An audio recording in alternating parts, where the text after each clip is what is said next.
Bem, gente, boa noite. Com muita alegria que nós estamos aqui. Eu estava um pouco devendo, mas eu tenho uma atividade nesse horário mesmo, então agora hoje eu consegui reorganizar para vir.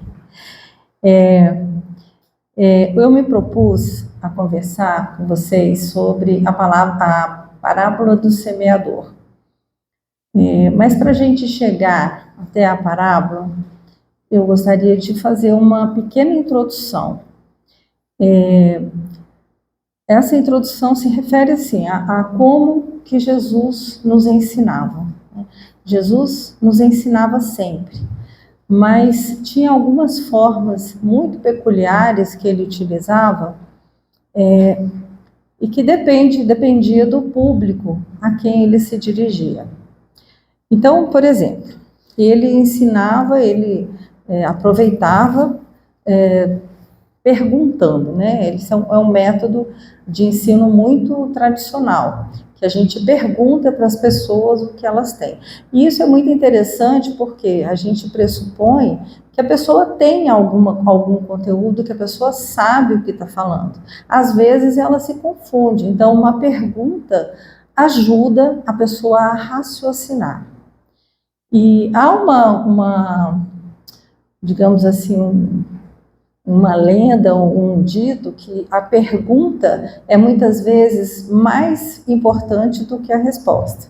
Porque quando a gente pergunta, a pessoa vai pensar a respeito daquela questão.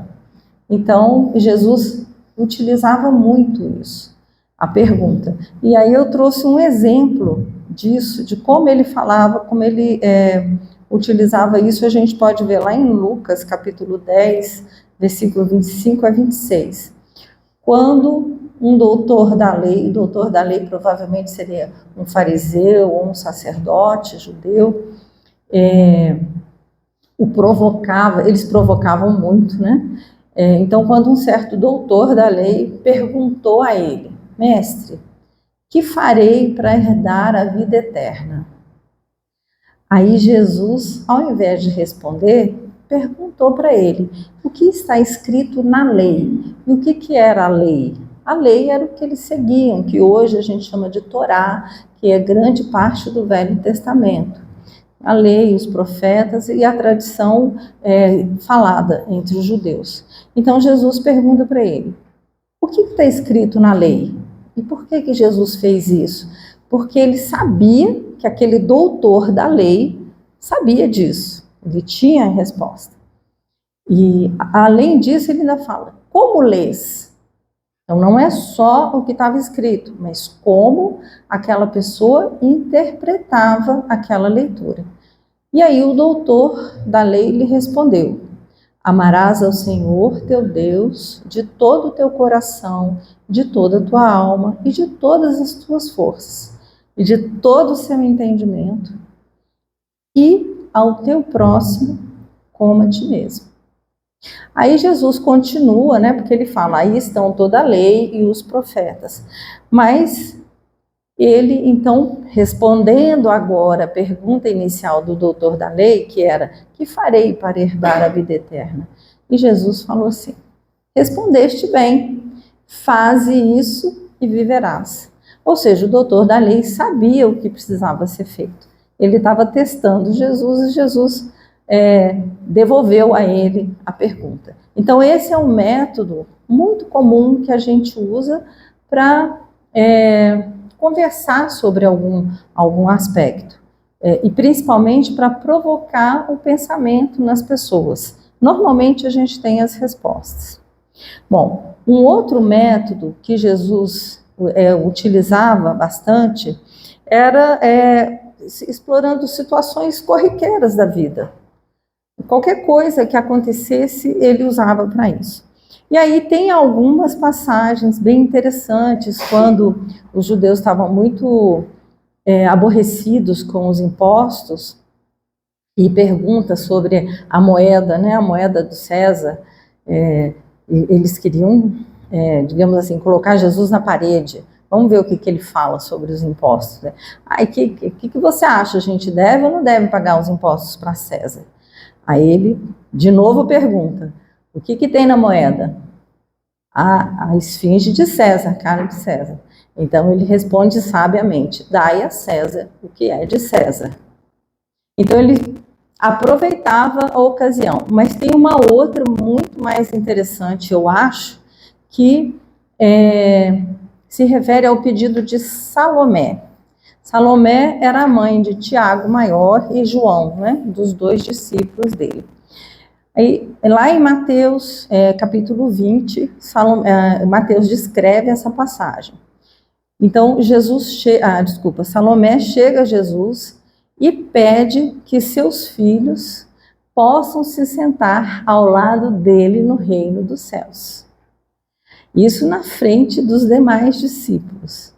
Então, naquele momento, os outros 10 discípulos, né, ficam muito indignados com aquilo. E como assim? Essa mãe aqui está querendo um empreguinho para os filhos? Como é que é esse negócio aqui, né? Como assim? Passando na frente de todo mundo? Então, assim, ocasionou um mal-estar geral entre os discípulos. Mas Jesus conversou com Salomé, ele trava um diálogo ali com Salomé, mas ele aproveitou aquele momento para ensinar a todos os discípulos. O que ele falou? Não será assim entre vós. Ou seja, não tem essa conversa de ficar brigando pelos cargos, pelas posições, pelos empregos, não. Ele fala assim, entre vocês, não. Então, não será assim entre vós, mas todo aquele que quiser fazer-se grande, seja vosso serviçal. E qualquer entre vós que quiser ser o primeiro, seja vosso servo. Bem como o filho do homem, que era como ele se chamava algumas vezes, né? Não veio para ser servido, mas para servir e para dar a sua vida em resgate de muitos. Então, essa passagem, ele provavelmente não, ele aproveitou a fala de Salomé, que não deixa de ser uma preocupação legítima de uma mãe com os filhos, né? Como dizia minha avó, deixa eu arranjar uma colocação para o meu filho, falava assim, que era uma vaguinha, né, de emprego ali para os filhos. Mas ele aproveitou aquela fala da Salomé para ensinar para os discípulos, olha, não é bem assim. Você quer ser grande, então sirva aos outros, ajude aos demais. Bom, uma outra forma que Jesus ensinava, que Jesus usava para ensinar, era dando o exemplo. Era bem interessante essa questão, porque ele mostrava o que fazer. E a gente sabe, né? Estou vendo uma porção de carinhas aqui, que provavelmente pais e mães, tias, avós, tios, né? A gente sabe que é muito mais eficaz quando a gente mostra, quando a gente exemplifica, do que quando a gente fala, né? A gente fala, orienta os filhos, os netos, os sobrinhos e tudo, mas nem sempre isso é muito eficiente. É muito mais eficiente quando a gente mostra, quando a gente faz exatamente aquilo que a gente fala. Então, tem uma passagem bastante interessante também, de João, está lá descrita no capítulo 13 de João, de 12 a 15, os versículos. E isso foi, esse ocorrido foi um pouquinho antes da Santa Ceia, né? O que a gente sabe hoje que é a Santa Ceia, chama de Santa Ceia, é a última ceia dele com os discípulos. E aí vale a pena a gente lembrar o seguinte, vocês imaginam que naquele tempo, né, 2020 e tantos anos atrás, não tinha tênis Nike, tênis Adidas, sandalinha havaiana, né? Não tinha nada disso. Deixa eu ver se eu consigo sair daqui um pouquinho. Não tinha nada disso. Como é que as pessoas andavam? As pessoas andavam com uma sandalinha, mas também não tinham um porcelanato bonitinho, nem tinham um carpete, né? Asfalto, nem pensar, né? E celular, graças a Deus, também não. Mas como é que as pessoas andavam? As pessoas andavam a pé, né, com aquela sandalinha ali de couro, pode ser, e andava na rua, andava na terra. Então, vocês imaginam como é que era o pé dessas criaturas? Devia ser uma coisa bem complicada, né? E era muito comum, então, as pessoas, para entrarem em algum lugar, tirarem os seus sapatos, porque o sapato, a sandália, já era uma coisa suja, porque estava na rua. E os pés, então, não sobravam, né? E aí a gente precisa lembrar também que eles viviam lá no Oriente Médio, né? Lá na Galileia, que era um lugar quente, não é um lugar frio. Então, eles não andavam exatamente de botas. Eles andavam de chinelos, né, de sandálias. Bem, então, evidentemente, e na hora do jantar, os judeus, particularmente, eles tinham alguns hábitos, né? Que era, por exemplo, de lavar as mãos, óbvio, nós aprendemos com eles e era muito bom. Mas eles também, às vezes, para uma ocasião, eles também chegavam no local e lavavam os pés. Por quê? Por causa disso, porque os pés estavam imundos, né?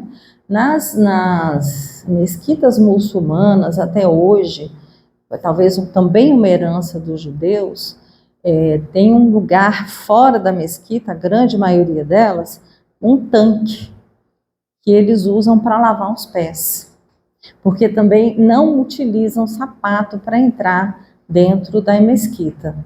Então, é um lugar que eles querem conservar limpo.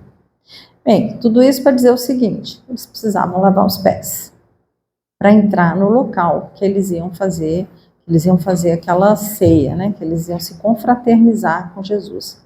Eu saí dali, estou atrapalhando um pouquinho, né? Você segura as mãos. Ok. Então,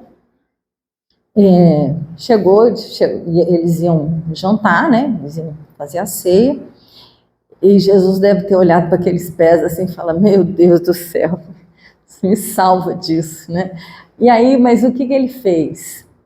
Era muito comum que os judeus, assim como os romanos que viviam lá na época, ter os servos,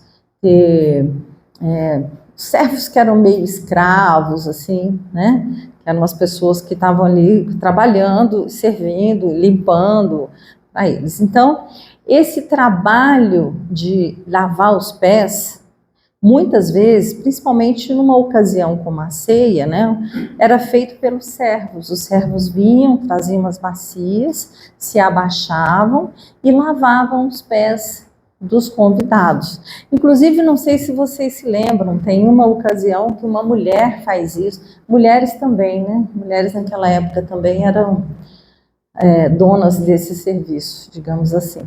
Então, uma ocasião que a mulher chega, lava os pés e enxuga os pés de Jesus com o cabelo. Tem uma passagem assim. Só para dizer que isso era comum. Ok.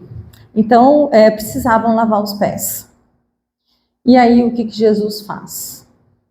Como era um serviço típico dos servos, ele chega em cada um dos discípulos, pega a bacia e vai lavar os pés dos discípulos.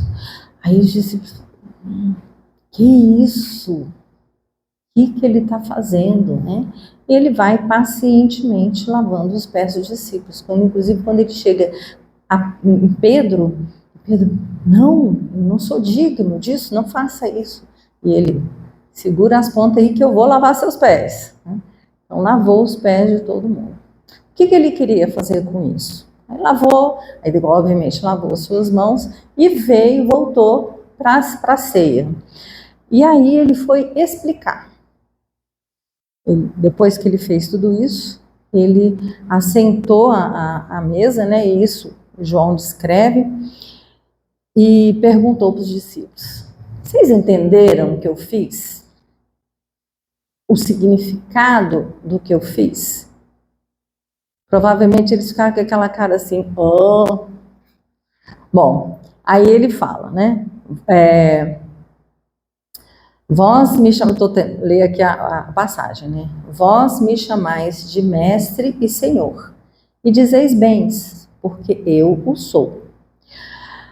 Ora, se Senhor e Mestre, vos lavei os pés, vós deveis também lavar os pés uns aos outros. Porque eu vos dei o exemplo, para que, como eu vos fiz, façais vós também. Então, essa era uma forma muito contundente dele explicar que não é porque ele era o Senhor e Mestre que ele não podia fazer aquele serviço. Ou seja, todos podiam fazer e deviam fazer. Então, essa era uma outra forma que Jesus utilizava para ensinar. Então, o que a gente viu aqui? A primeira é perguntando, né? A segunda, explorar qualquer situação corriqueira que acontecesse. Ele explorava aquilo e ensinava alguma coisa, tirava algum ensinamento. A que a gente acabou de ver agora é exemplificando. E, aliás, essa é uma questão bastante importante para Jesus. Para nós, né? Era Jesus exemplificando. Porque a gente pode até querer contestar alguma coisa que ele tenha ensinado, mas o exemplo é incontestável. Ele falou e ele fez. Bom, e aí a última questão, ou a última forma, não é ainda a última, agora é a quarta. Jesus, ele gostava também de fazer muitas analogias. Ele era um pedagogo, um palestrante, né, um professor que tinha uma didática impressionante. Então, ele entendia o que estava acontecendo ali, quem eram as pessoas que estavam ali e adequava automaticamente a sua linguagem e os seus exemplos. Então, ele falava muito, ele fazia muitas analogias, fazia muitas comparações.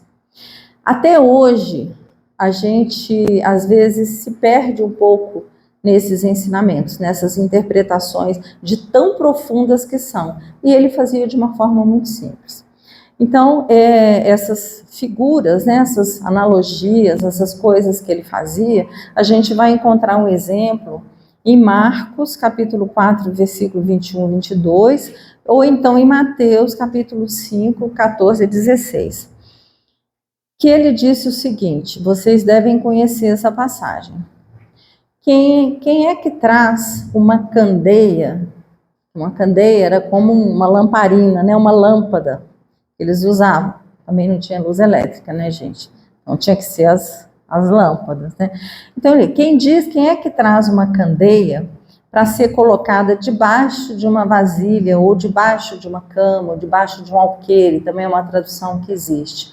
Ou seja, você quer iluminar algum lugar, você pega a lâmpada e levanta a lâmpada, né? Você não vai colocar debaixo. Se eu colocasse aqui dentro, por exemplo, vocês não iam ver nada, né? Se eu tivesse com uma lâmpada.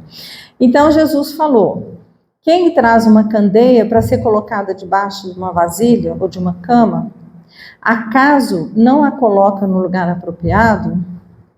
Por que ele falou isso? Para dizer o seguinte, inclusive foi logo depois, em seguida, que ele falou aos discípulos, né, que brilhe a vossa luz, vós sois o sal da terra, uma passagem belíssima também.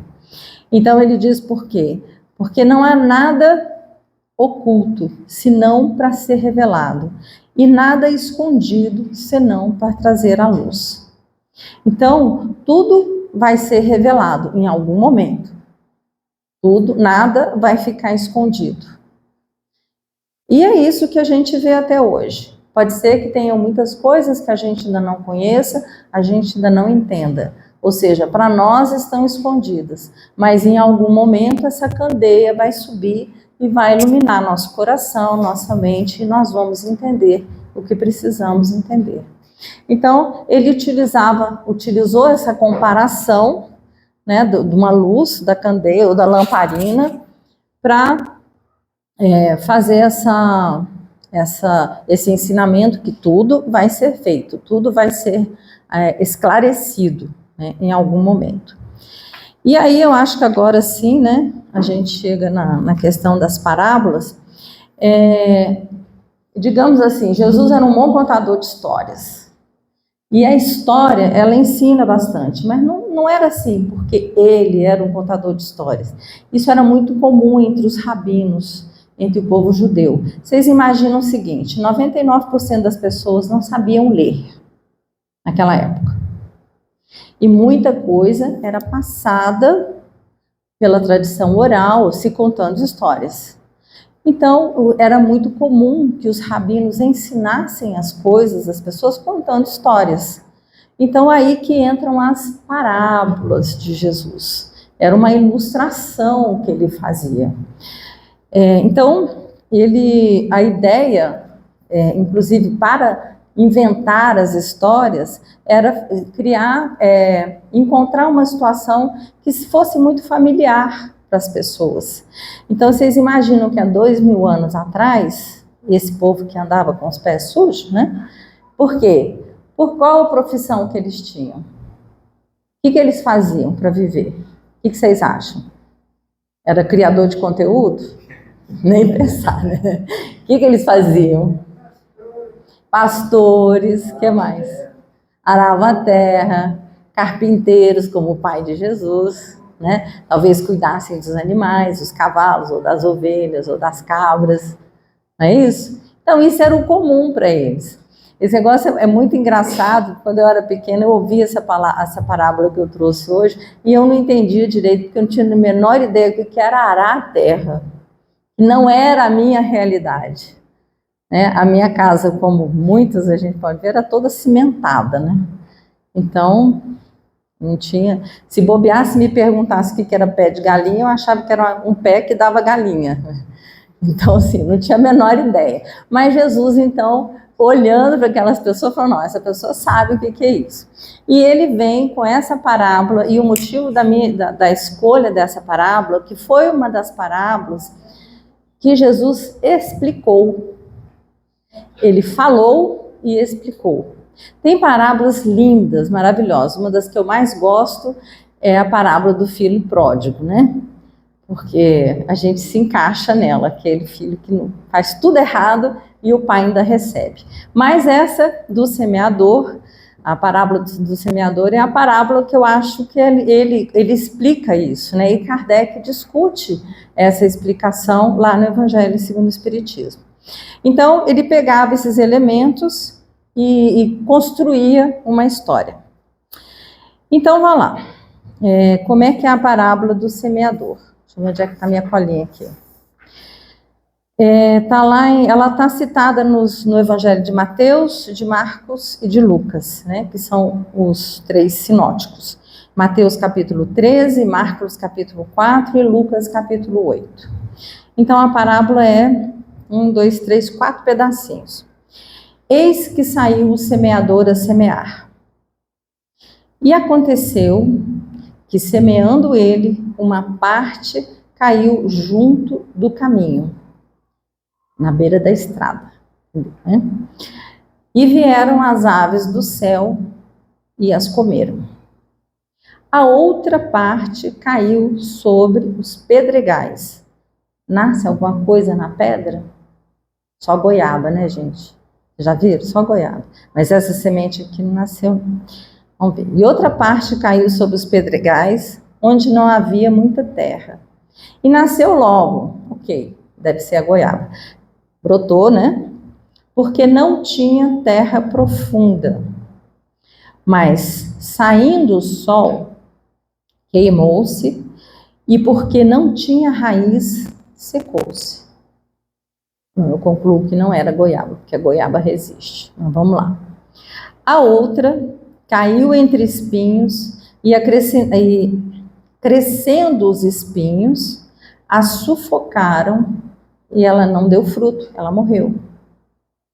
E uma outra parte caiu em terra boa e deu fruto, que vingou e cresceu. E produziu 30 por 1, 60 por 1, 100 por 1, porque as sementes são assim, né? elas dão produtividades diversas. A gente não sabe exatamente quanto ela vai ter.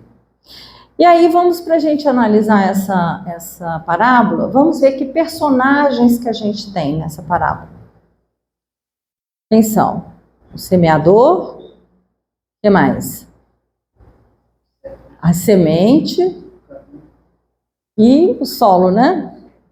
Podia ser o caminho também, né? Vou pular, fazer só com o solo. Quem era o semeador? Quem ele quis dizer que era o semeador nessa parábola? Era eu? Podia até ser, né? Eventualmente podemos ser semeadores, mas ele se referia a ele. Jesus, ele era o semeador das sementes. Quem eram? O que eram as sementes? As pessoas, eles semearam conforme o lugar as pessoas. Peraí, a gente chega aí. Na verdade, a semente era o evangelho. A semente era o que ele estava disseminando, né? Era a palavra dele que ele estava disseminando. Então, ele, o semeador, a semente, a palavra. Agora sim, o tipo de solo. Agora são as pessoas. Agora são as pessoas, exatamente. Então, vamos ver o que acontece. Bom, semeador, podemos ser eventualmente semeadores, né?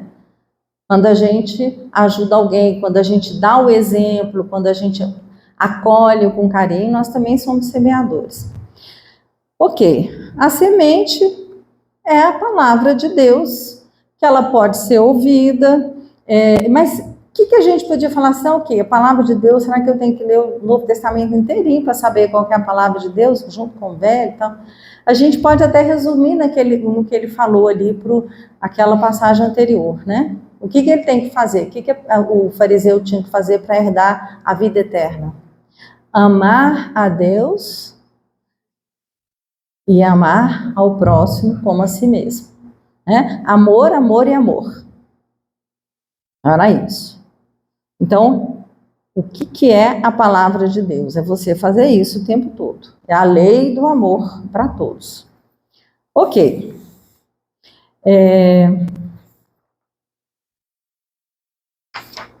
Deixa eu ver onde é que eu estou, gente, que eu perdi. Além do amor.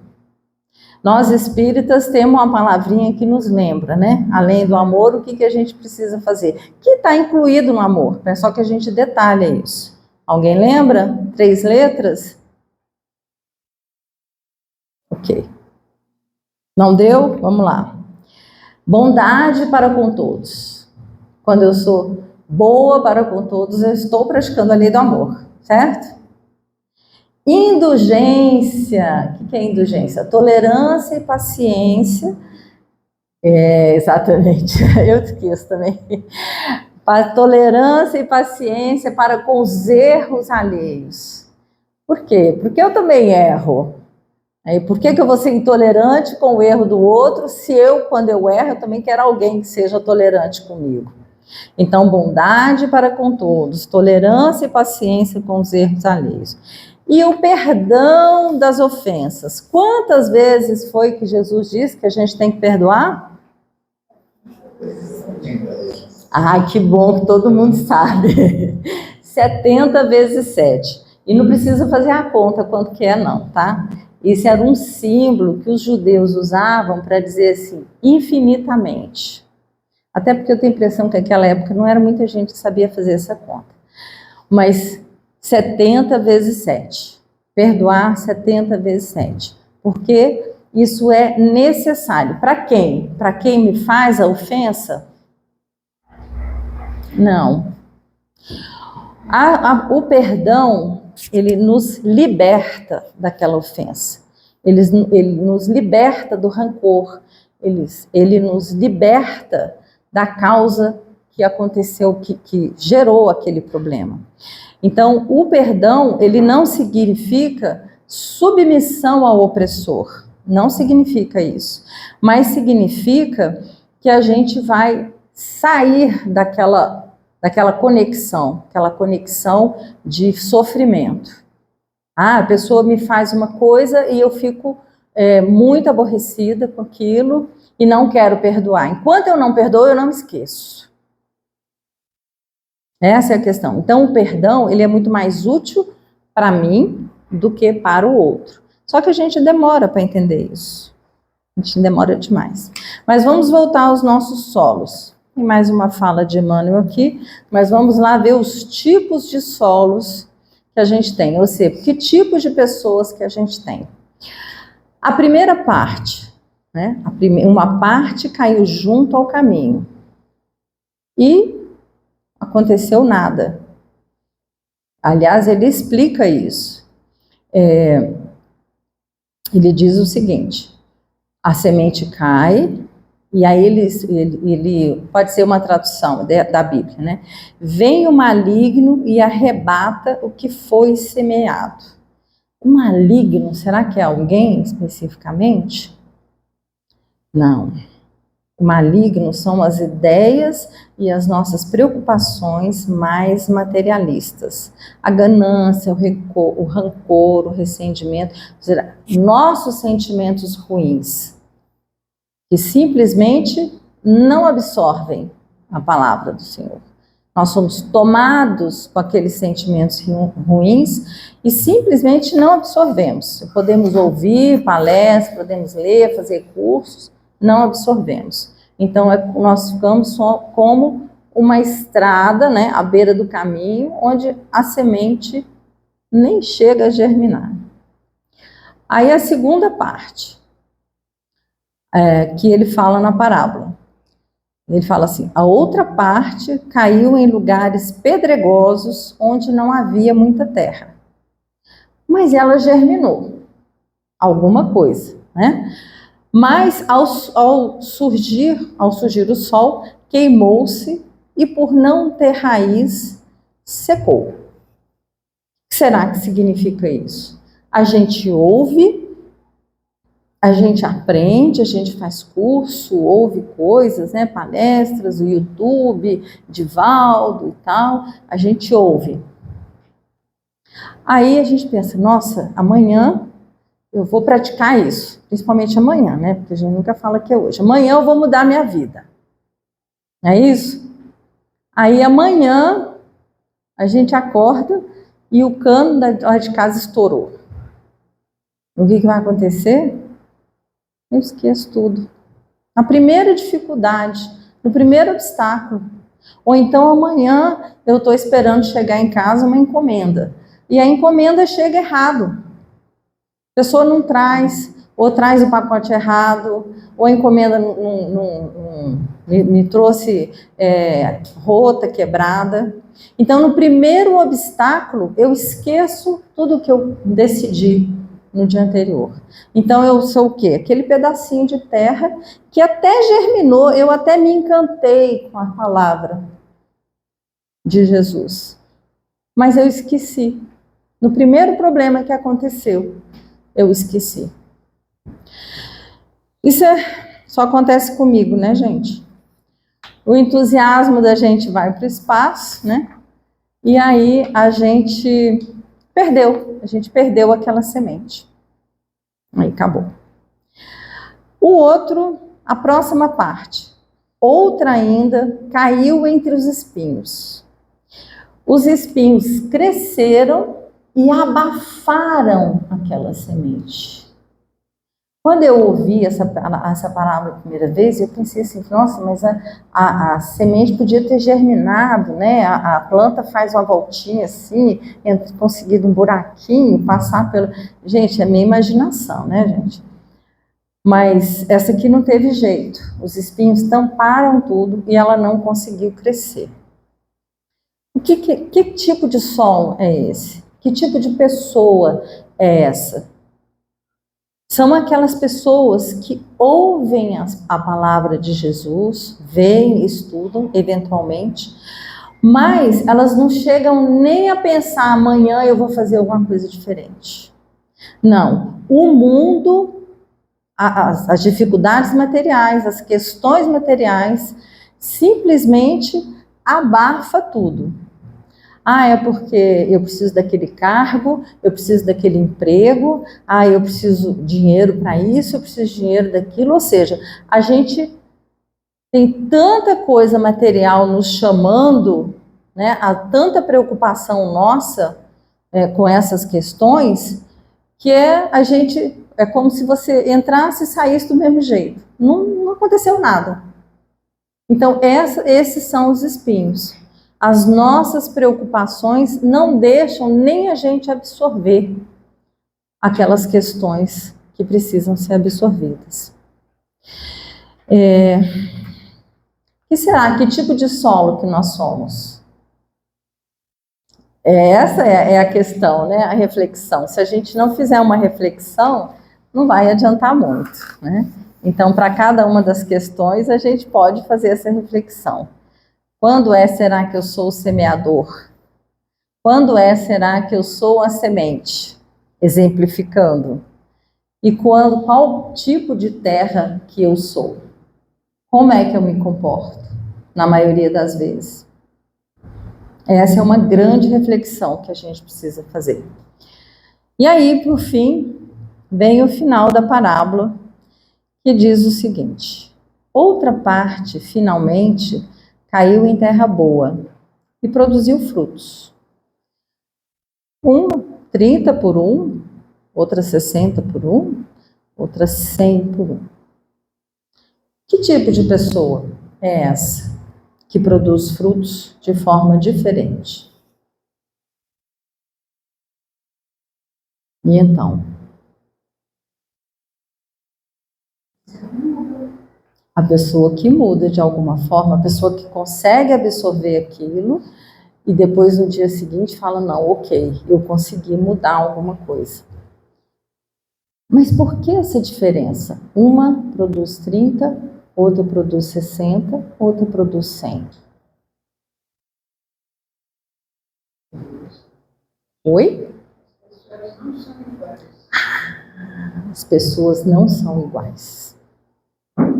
Não são iguais. E cada uma, todos podem estar ouvindo e lendo, por exemplo, e assistindo a mesma coisa. E mesmo que elas tenham toda a boa vontade do mundo, as pessoas não são iguais. Então, cada um vai trazer aquilo que é mais significativo, aquilo que fala mais alto para ela, e ela vai se comportar, ela vai eventualmente mudar o seu comportamento naquilo que ela consegue também. E, poxa, mas a gente não devia mudar tudo de uma vez? O que vocês acham? A gente consegue? Não, né? Emmanuel nos coloca assim: nós temos séculos de sombras. Nós temos séculos de sombras. Como é que a gente vai achar que consegue tirar essas sombras todas de uma vez só? E isso nos remete à tolerância que a gente falou agora há pouco, né, do BIP, a indulgência, a tolerância para com o outro. Essa daqui nos fala da tolerância para conosco mesmo. Nós queremos mudar? Claro que nós queremos mudar. Eu tenho certeza que todo mundo que está aqui não é porque vai estar passeando, né? Todo mundo que está aqui agora é porque quer mudar. Mas será que a gente consegue mudar tudo? Não, a gente não consegue mudar tudo, não vai conseguir mudar tudo amanhã. Talvez a gente não consiga mudar tudo nessa vida. Tá tudo bem, tá tudo certo. Porque a gente precisa se respeitar e a gente precisa respeitar o outro. Então, isso nos leva a um monte de coisas, a um monte de raciocínios, digamos assim. Então, quando eu vejo o outro fazendo alguma coisa que eu condeno, eu preciso lembrar disso. Ai, não, mas a semente dele é de 30, a semente dele não é de 60. Ou quando eu olho um que faz muita coisa e falo, nossa, essa pessoa é demais, olha que... Eu também preciso entender isso, eu preciso lembrar disso. A semente dele é de 100, a minha é de 30. Então, são reações diferentes para o mesmo processo. né? De ouvir, absorver e no dia seguinte querer mudar. Não é isso? Então, um resuminho da parábola do semeador aliás, antes de eu ir para o resumo, o importante nessa questão inclusive ele não fala aqui que a terra melhor é a de 30, de 60 ou é de 100. Ele simplesmente diz que elas são diferentes. Então, o importante não é você produzir 30, 60 ou 100. O importante é você produzir alguma coisa. Não desista. Ou seja, é você conseguir mudar. Se a gente nessa vida conseguir mudar um defeito nosso, gente, isso é bom demais. Pensa num aí, aquele bem escabroso, assim. Não precisa contar para ninguém, não quer saber detalhe da vida de ninguém. Mas pensa naquele bem, se você conseguir vencer isso, mudar parabéns. Nessa vida, maravilhoso. Então, resumindo a nossa parábola, a gente tem o semeador, que é Jesus, e todos aqueles que querem segui-lo. Sim, nós podemos todos ser semeadores. Lógico, ainda vamos levar uns milhares de anos de encarnações para chegar no nível de Jesus, né? Mas nós somos aprendizes, podemos ser aprendizes. A semente, que é a palavra do Senhor, a palavra de Deus, os ensinos que a gente consegue perceber pelos ensinamentos de Jesus, pelos exemplos de Jesus. Gente, vocês podem imaginar, de vez em quando eu fico pensando nisso, Jesus passeando entre a multidão assim, e olhava e via assim, nossa, esse está triste. Aí botava a mão nele, ele melhorava, né? Passava por outro, um paralítico na rua, abaixava, abraçava o paralítico e falava para ele levantar. Passava por outro, cego, botava as mãos nos olhos e curava a cegueira. Imagina isso. O que me impressiona mais, um parênteses, né? A história da mulher que tocou na veste dele, ele nem viu, mas ele tinha uma vibração tão boa que a mulher tocou na veste dele e ficou curada. É fantástico, né? Então a semente é isso, a semente é toda a exemplificação que Jesus fez para nós. Exemplificação de sempre amor, tolerância, amor, tolerância. E tem uma parte no Evangelho que ela ficou batendo muito na minha cabeça hoje, lá do capítulo 6, eu acho, é do Consolador, que tem um texto assim, eu sou por demais tomado de compaixão pelas suas misérias, pelas suas dores. Oh, nossa Senhora! Ele vê direitinho, né? Então, o semeador, Jesus. A semente, a palavra do Senhor. Os ensinos do Mestre, de todas as formas. O solo na beira da estrada. Nós, os receptores da semente. Então, o solo de maneira geral. O solo na beira da estrada, aquele que ouve e utiliza os ensinos do Mestre, sem compromisso. Ou seja, ele ouve ali, fala aqui, no dia seguinte ele já esqueceu tudo, porque as aves do céu levaram a semente. Então, esse é o que ficou no meio, né, na estrada. Nem germinou, nem nada. Não tem nada, não criou nem raiz. O que caiu, o pedregulho. Aquele que tem o entusiasmo inicial, né, sai cheio de energia para mudar tudo, mas na primeira dificuldade ele esquece. Não é que ele desiste, ele esquece. O espinheiro, onde a semente cai e sequer germina. Ou seja, aquele que tem tanta preocupação na vida material, está com o pé tão enfiadinho aqui na terra, que não consegue perceber nada, que não consegue absorver nada. E por fim, os solos férteis, né? que são todos aqueles que ouvem, entendem, conseguem praticar alguma coisa, mas cada um na sua possibilidade. Tudo bem? Ficamos assim? Perguntas sobre a parábola? Entenderam o que é a parábola do semeador agora? Ou pelo menos, né? Teoricamente a gente entendeu? Então, eu queria que vocês fizessem um exercício.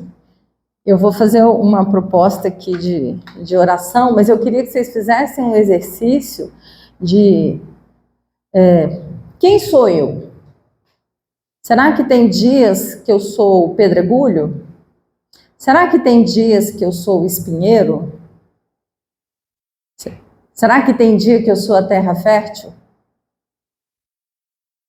Porque não precisa ir se colocar a carapuça e falar, nossa, eu só sou espinheiro. Não, tem dias que você ou nós somos, né? Tem dias que nós somos solos férteis, tem dia que a gente está mais aberto, tem dia que a gente não presta atenção, tem dia que as nossas dificuldades pessoais, a nossa vida pessoal nos absorve tanto que a gente simplesmente não lembra de nada.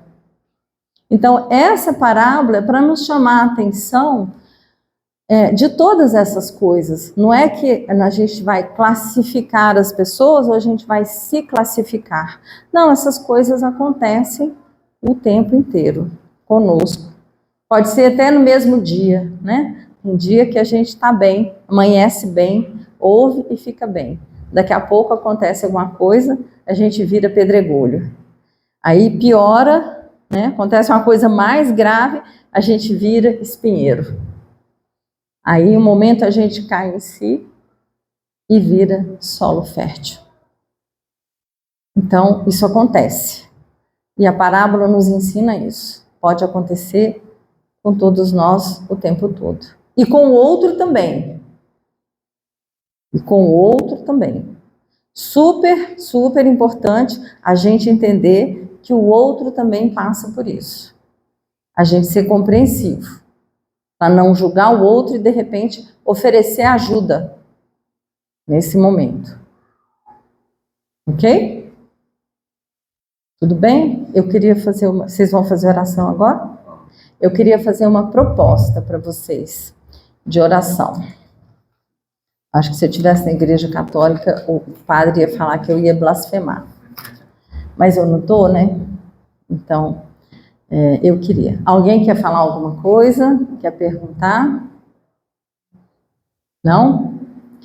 Então, eu vou fazer uma oração. Eu não queria que vocês automatizassem, porque eu vou começar e vocês vão reconhecer a oração. Mas ela não é exatamente do jeito que a gente está acostumado a ver. Tá bom? Então, não automatizem. Não pega o bonde e sai andando, não. Fica comigo. Tudo bem? Ok? Tá bom? Então, vamos lá. Pai nosso, que estás em toda parte,